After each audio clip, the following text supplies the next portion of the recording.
I'm Jared Weiser. I'm Sergeant Shaw. And we have a war update for you today. First, the U.S. trades England 50 destroyers. Next, FDR proposes the Lend-Lease Act. Third, Winston Churchill becomes leader of Britain. FDR stops selling Japan scrap iron and steel. Toho Hideki becomes Prime Minister of Japan. The U.S. unravels Japan's naval code.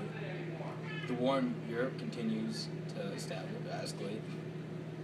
Germany attacks the Soviet Union on October 11th and begins an offensive at Moscow. Nazis take and occupy Athens and Greece.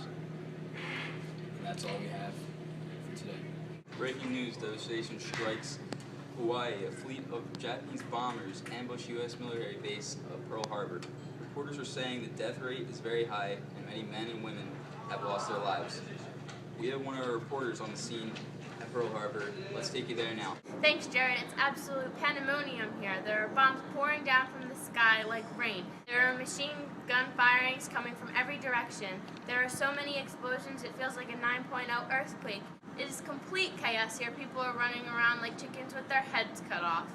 I have someone here with me right now. Let's see if we can ask her a few questions about her experience in the bombing. Miss, do you mind? No, not at all. When the planes first flew over, what was your reaction? I thought it was a training session because we have a lot of them to prepare in case some kind of attack does happen. Most people believe that too. What did you think was going on after the first bomb went off? I didn't think much of it because we hear that kind of noise all the time around here. Living in the military base leads to those kinds of noises. When did you realize something was wrong? My coworkers and I looked out the window and saw the planes. It was then we realized there was the Japanese symbol on the side of the plane and we were being attacked. Where were you when this had all taken place? I work in the hospital to take care of our wounded soldiers. Me and a few others had just gotten in. Know anyone personally that was hurt or killed during the bombing?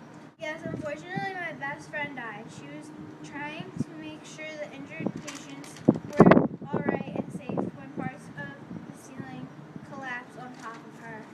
I'm very sorry to hear that. That is such an awful thing. Thank you so much for your time. Back to you guys at the studio. Thanks, Marlene, for that helpful insight.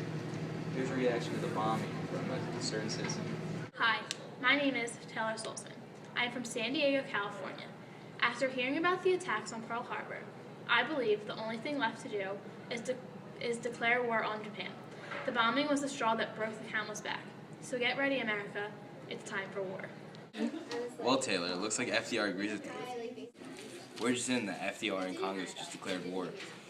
Well, that's all for tonight, San Diego. Tune in tomorrow for more news.